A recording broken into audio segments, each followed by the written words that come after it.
դուք հայտարարեցիք ձեր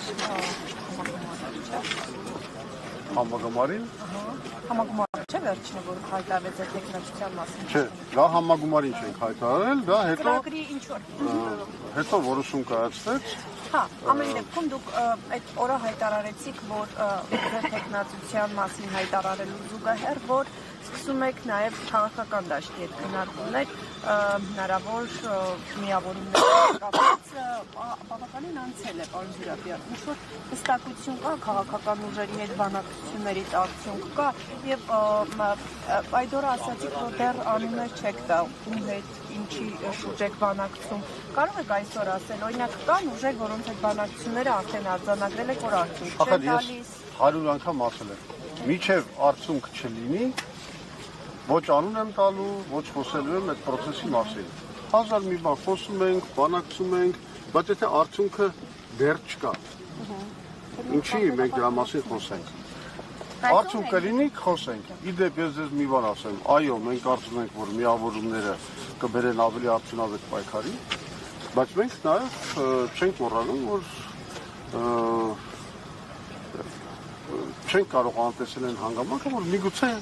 դա չի համախմբում։ Եվ մենք ունենք մեր գաղափարները, մեր ծրագրերը, մեր ասելիքը, որը իրավունք չունենք չներկայացնենք մեր ժողովրդին։ Իսկ ըստ ձեզ այդ համախմբումը, եթե ի վերջո չստացվի, այսինքն այնքան լայն, ինչքան որ հիմա տարբեր գործիչներ այդ դուք նշում եք, դա կնվազեցնի Նիկոլ Փաշինյանին իշխանությունից հեռացնելու հավանականությունը։ Իհարկե ավելի արդյունավետ կլինի ու հենց դրա համար էլ մենք այդ համախմբման մասին խոսում ենք, իհարկե ավելի արդյունավետ կլինի, եթե համախմբումը կայանա։ Բայց ես չեմ կարծում, որ եթե չի կայանում, ինչ որ մենք պետք է հուսահատվենք, համարենք խաղը արդեն տանուլ տրված եւ այլն, ոչ։ Չէ, նկատի եմ հավանականությունը կնվազի ավելի հաջողության հասնելու, այսինքն հեռացնելու։ Բնական է, եթե մենք չհամարենք, որ միավորմամբ ավելի արդյունավետ կերպով կլուծենք Նիկոլ Փաշինյանի հեռացման խնդիրը, մենք չենք մտնի չէ դրա մեջ։ Պարոն Զուրաբյան, մինչև Փաշինյանի հեռացման խնդրին գալը, լուծմանը գալը, շարունակվում են process-ները գեոպոլիտիկ, հանրապետությունը ասում են, որ բանակցում են խաղաղության շուրջ, ինչու Ադրբեջանը մինչ այս պահը դեռևս հստակ դիրքորոշում չի հայտնել այսպես կոչված պայմանագրի, խաղաղության պայմանագրի, նախաստորագրված համաձայնագրի վերաբերյալ ստորագրելու է, թե ոչ, ըստ ձեզ ի վերջո այդ ստորագրության ականատես կլինենք, թե ամեն դեպքում այս ձգձգումը ունի իր պատճառները եւ Ադրբեջանի երկարաժամկետ պլանների մեջ է մտնում։ Ադրբեջանի դիրքորոշումը շատ հստակ է։ Չնայած մեր բոլոր զիջումների, չնայած այն հանգամանքի, որ մենք ընդունել ենք ամեն ինչ, ինչ որ իրանք մեզ թելադրել են, իսկ մեր կողմից ոչ մի բան չի ընդունվել, Ադրբեջանը իր ստորագրությունը վերջնական այդ խաղաղության պայմանագրի տակ չի դնում։ Դա ունի շատ պարզ բացատրություն, որովհետև մեծ հաշվով Ադրբեջանը դեռ փայփայում է Սյունիքի անեքսիայի հույսը։ Նրանք ծրագրում են դա, նրանց հակահայկական, հայատյաց, համակարգային պրոպագանդան խոսում է դրա մասին։ Իսկ ամերիկյան ներկայությունը ինչի մասին է։ Դուք նկատում եք թրիփը։ Այո։ Երաշխավոր չեն, թե ուղղակի վկայ են, միջնորդ են, ինչ են։ Չէ, թրիփը դա իրականում գործարք է Միացյալ Նահանգների եւ Ադրբեջանի միջեւ, որովհետեւ ըստ էության այդ գործարքի ամբողջ իմաստը այն է, որ Հայաստանի տարածքով պետք է ապահովի անխոչնդոտ կապ Ադրբեջանի եւ Նախիջևանի միջեւ։ Ամեն դեպքում ասում են սուվերենության խնդիր։ Հիմա մենք դա վերլուծել ենք, էլի ներկայացրել ենք արդեն հանրությանը, որ մենք տեսնում ենք, որ իրականում չնայած այդ փաստաթղթի մեջ ամեն նախադասության մեջ ճխտած է ինքնիշխանության մասին դեկլարացիա, այնուամենայնիվ այդ ինքնիշխանությունը չի պահպանված։ Ամենակարևոր կետը, որի մասին մենք խոսում ենք, հետևյալն է, որ Հայաստանի կառավարությունը բացառիկ լիազորություն է տալիս թրիփ զարգացման ընկերությանը 100 տարվա ընթացքում այդ տարածքում որը կապելու է Նախիջևանը Ադրբեջանի հետ, որևէ բան նախագծելու, կառուցելու, պլանավորելու եւ այլն եւ այլն։ Ինչը նշանակում է, որ եթե այդ կետը չփոխվի, իսկ դա դեռ իրավական ուժ չունի, եթե այդ կետը չփոխվի, դա նշանակում է հետեւյալը, որ Հայաստանը օրինակի համար չի կարող սուվերեն որոշում ընդունել նրա մասին, որ կառուցի երկաթուղի, որը կկապի Հայաստանը Իրանի հետ։ Դուք եթե իշխանության մաս լինեք, այդ կետը կփոխվի եւ ո՞րն է ձեր այլընտրանքային օրակարգը, որովհետեւ հանրային ու քաղաքական տարբեր շրջանակներ ընդդիմությանն են մեղադրում հակնդիր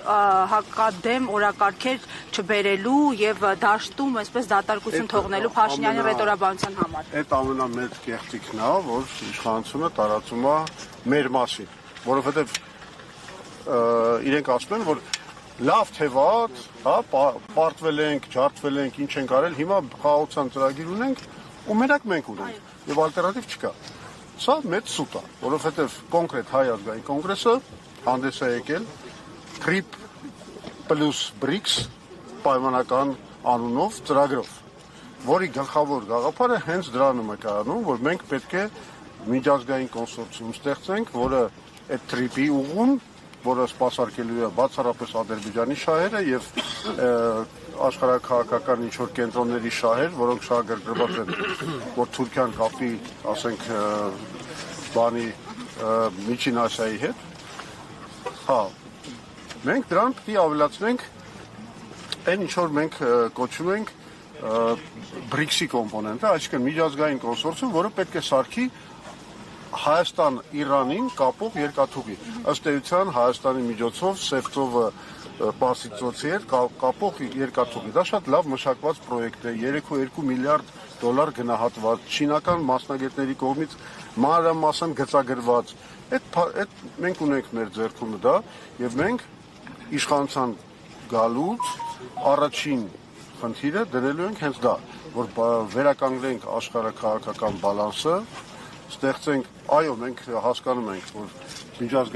միջազգային պարտավորություններ կան, մենք չենք կարող դրանք մերժել, մենք չենք կարող պայթեցնել խաղաղության process-ը Հայաստանի շուրջ, բայց մենք կարող ենք բարելավել ու առաջին հերթին վերականգնելով մեր ինքնիշխան իրավունքը։ Ի վերջո ես հարց տամ, էլի պարոն Զուրաբյան, դուք խոսում եք ձախողումներից, օրինակ Փաշինյանն է գրել, ասում է վերջին տարիներին end-of ռազմատեխնիկա պարամետրերով որակով ձեռք է բերվել, որ երբևէ ձեռք չի բերվել հայաստանում։ Գիտեք, ես շատ մեծ անվստահություն ունեմ Փաշինյանի հայտարարությունների վերաբերյալ, որովհետև իմ աչքի առաջ գալիս է այն տեսարանը, երբ որ ինքը առել էր Su-30 SM բաները, այդ ինքնաթիռները, հետ գնացել էր, բարձրացել էր, ֆոտո էր անում, ցուցադրում էր, որ արդեն սրանով համարյա կանխվում է պատերազմի հնարավորությունը, որ ինչ լուրջ տեխնիկա են առնում, իսկ հետո պարզվեց, որ ինքը չի առել դրա հետ կապված հրթիռները, չի առել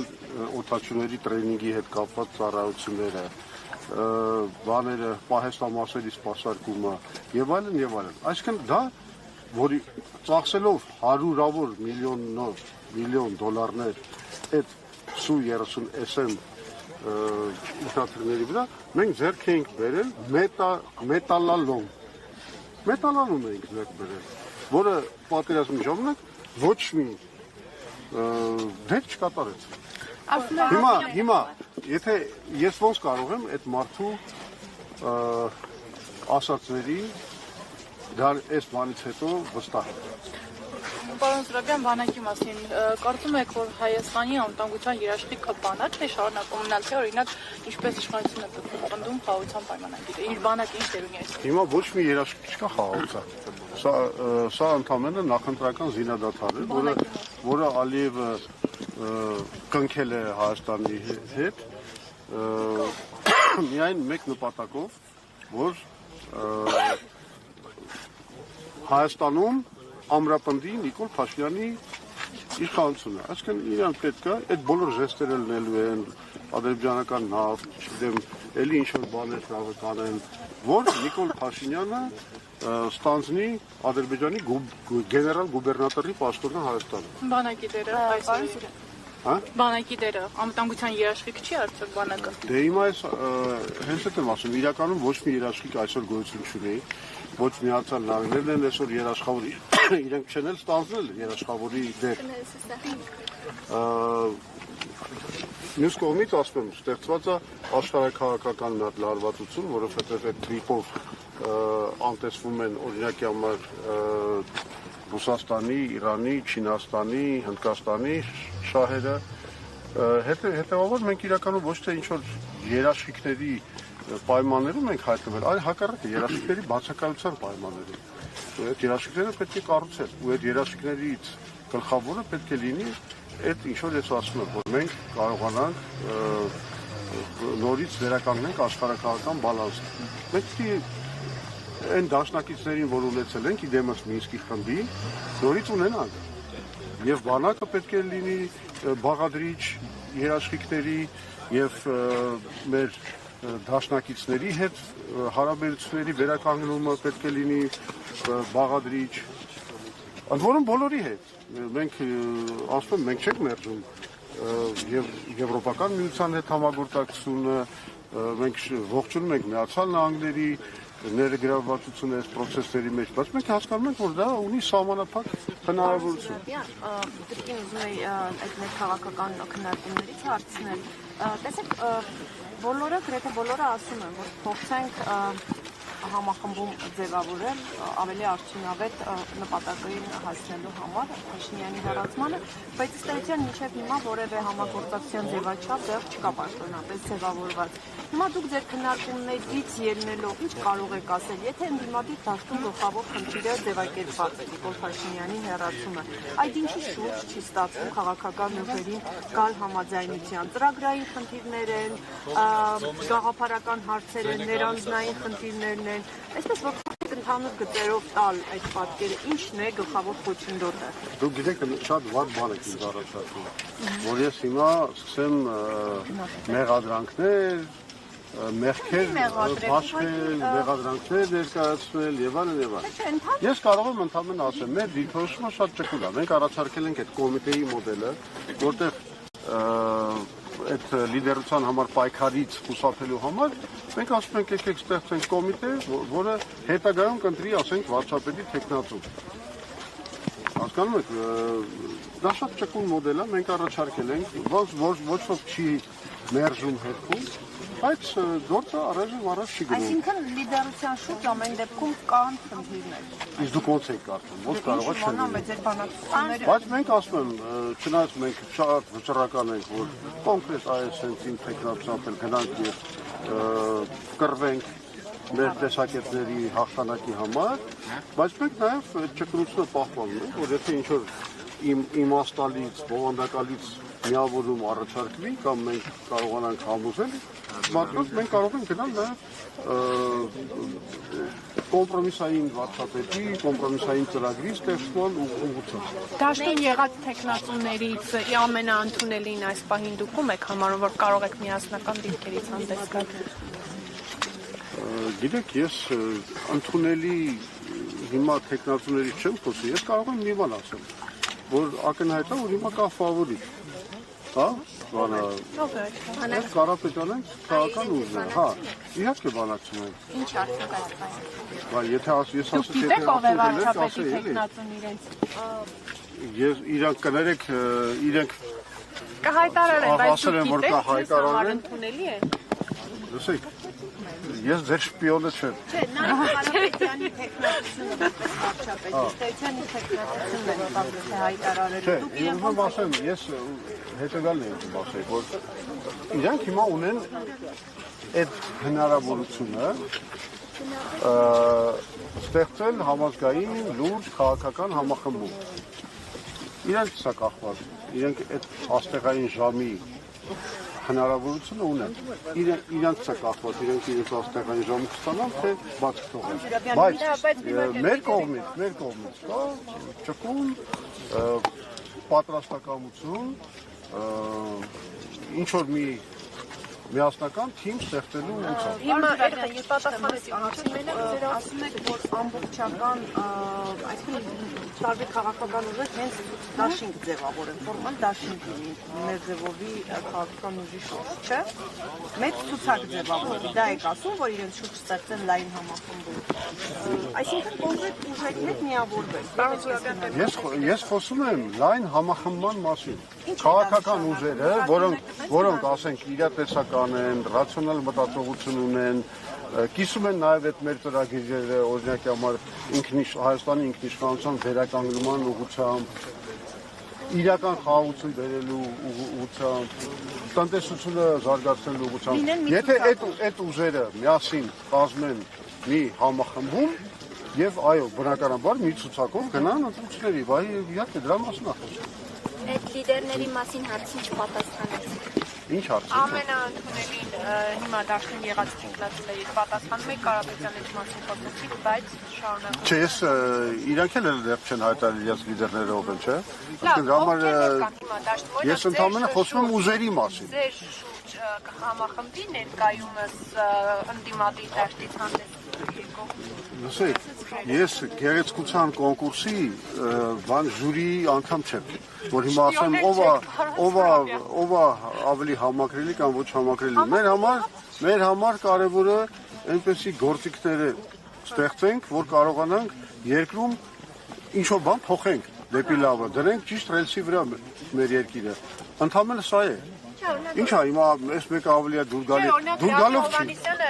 մեծ հետ զրույցում այդ Եռաբեդու զինվորական պանթեոնում նշում է, որ աջուձախ վարչապետի թեկնածուներ հայտարարելու process չի սա եւ որ այո նաեւ պետք է միասնական մեկ դիրքերի քանդել։ Հիմա ես ուզում եմ ասել, քանի որ դուք նաեւ չեք բացառում դա, ձեր անձի շուրջ այս դաշտում եղած ընդդիմադիր ուժերը ըստ ձեզ կհամախմբեն կամ ձեր քննարկումները, որոնք այդ ընթացքում եղել են, դուք ինչ եզրահանգման եք գալիս։ Ես հենց նոր ձեզ ասացի, որ դուք իզուր տեղը ջանքեր եք գործադրում, հիմա էներգիա եք ծախսում, փորձելով խորանալ հարցերի մեջ, որոնց մասին ես չեմ խոսելու։ Լավ, պարոն Իզուր տեղը մի բան արեք։ հարցին, որոնց այո պատասխան։ Կմրսեք, առողջությանը վնաս կտակ, պետք չի։ Օրինակ իրենք նաև Էդմոն Մարուքյանի հետ կազմում բացառում համագործակցությունը դուք կհամախմբեք ընդհանուր օրինակ Կարապետյանները, Մարուքյան։ Հիմա մենք պետք է նստենք, որոշենք, թե Էդմոն Մարուքյանի հետ համախմբում ենք, թե չենք համախմբում։ Կարծում եք դա այսօրվա քաղաքականության, Հայաստանի քաղաքականության ամենակարևոր հարցն է։ Ես չեմ կարծում։ Շնորհակալություն։ Եվս մեկ անգամ շնորհակալ։ Ապրեք ձեր կողմը։ Այսօր ագրեսիվ